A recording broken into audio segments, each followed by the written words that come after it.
మీరు ఎప్పుడైనా మీ మొత్తం ప్రపంచం మీ చుట్టూ కొలుతున్నదా? మీరు జీవితం, దేవుడు మీ గురించి తెలుసుకున్న ప్రతిదీ ప్రశ్నార్థకంగా మారినట్లు అనిపించిందా? మీరు ఒంటరిగా లేరు. ఈ రోజు మనం బైబిల్ యోబు 2 గంటల 11 నిమిషాల నుండి 3వ అధ్యాయం వరకు నిజమైన ఓపెన్గా ఉన్న భాగం పరిశీలించబోతున్నాం.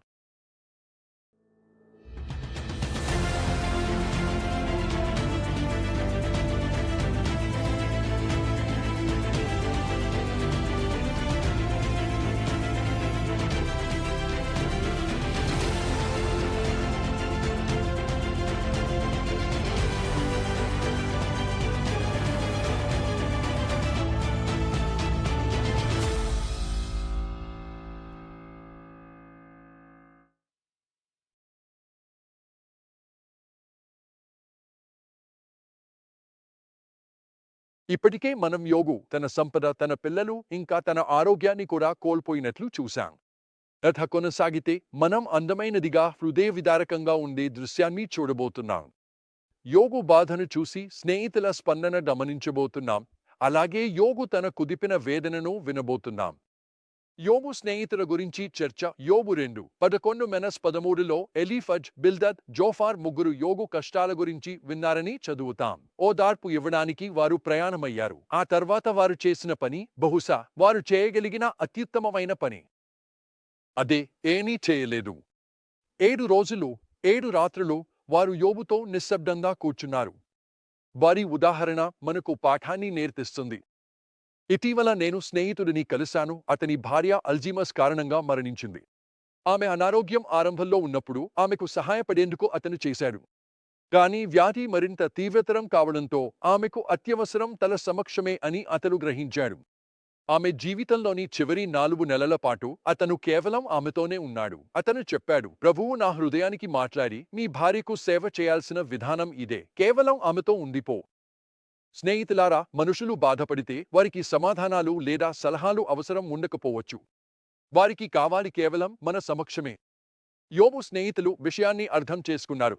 ఇది మనకు శక్తివంతమైన సత్యం. కానీ ఆ తర్వాత 3వ అధ్యాయానికి వస్తే, ఓ బోయ్, యోబు తన భావోద్వేగాలను వెలిబుచ్చాడు. 7 రోజుల నిశ్శబ్దం తర్వాత యోబు మాట్లాడాడు. అతని మాటలలో మునుపెన్నడూ చూడని తీవ్ర భావోద్వేగ ప్రవాహం కనిపిస్తుంది. అతను తన పుట్టిన రోజును శపించాడు. పుట్టగానే మరణించాలని కోరుకున్నాడు. బాధలో ఉన్నవారికి ఎందుకు అని ప్రశ్నించాడు. ఇది మీకు అసౌకర్యంగా అనిపిస్తే మంచిదే.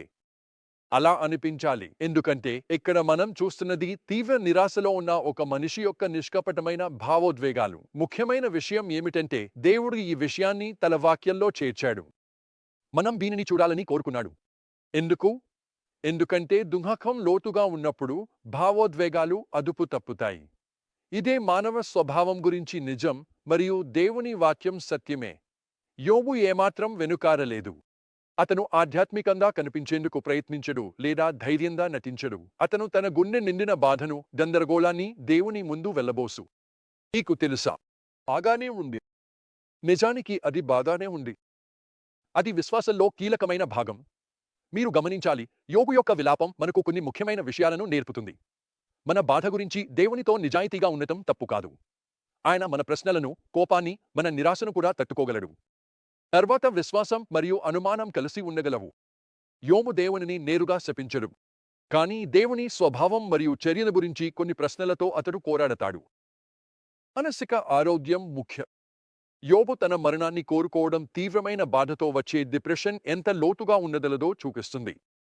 ఇలాంటి బాధను అనుభవిస్తున్న వారిని మనం గంభీరంగా తీసుకోవాలి మరియు కరుణ చూపాలి. బాధను ఎదుర్కొనే విధానం కాలక్రమంలో మారవచ్చు. యోబు 1వ అధ్యాయంలో స్థిరంగా ఉన్నాడో గుర్తుందా? యోబు మరోవైపును చూస్తున్నాం. అది సహజమే. విశ్వాసం ఒక ప్రయాణం, అది స్థిరమైన స్థితి కాదు. మన బాధను దేవుని వద్దకు తీసుకెళ్లడం సమంజసం మరియు విశ్వాసంలో ఒక ముఖ్యమైన భాగం. ఈ విధమైన విలాపం బైబిల్లో సాధారణమే, ముఖ్యంగా కీర్తనల్లో. స్నేహితులారా, చూస్తున్నది యోబు కోసం ఒక దీర్ఘమైన, కష్టమైన ప్రయాణం ప్రారంభమవుతున్న దశ. యాత్ర యోబు దేవుని తెలుసుకున్నదాన్ని సవాలు చేస్తుంది. కాని అదే సమయంలో ఈ ప్రయాణం చివరికి లోతైన, ఇంకా సమృద్ధిగా ఉన్న విశ్వాసానికి దారి తీస్తుంది. ముగింపులో మిమ్మును నేను ప్రోత్సహిస్తున్నాను. మీరు చీకటి కాలాన్ని ఎదుర్కొంటున్నట్లయితే దేవునితో ఉండటానికి భయపడకండి. ఆయన ముందుకు ఆయన దాన్ని తట్టుకోగలడు. మరియు మీరు ఎవరో బాధపడుతున్న వ్యక్తిని తెలుసుకుంటే ఉనికి యొక్క శక్తిని గుర్తుంచుకోండి.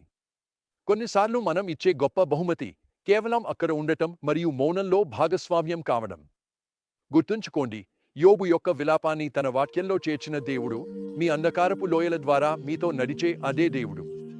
ఆయన ప్రశ్నలను, అనుమానాలను, బాధను తట్టుకునేంత గొప్పవాడు. మరియు ఆయన ప్రేమతో మీతో కలిసి బూడిదలో కూర్చునేంత దయగలవాడు. ఎంతకాలమైనా తిరిగి ఉదయం వెలుగులు ప్రసరించే వరకు.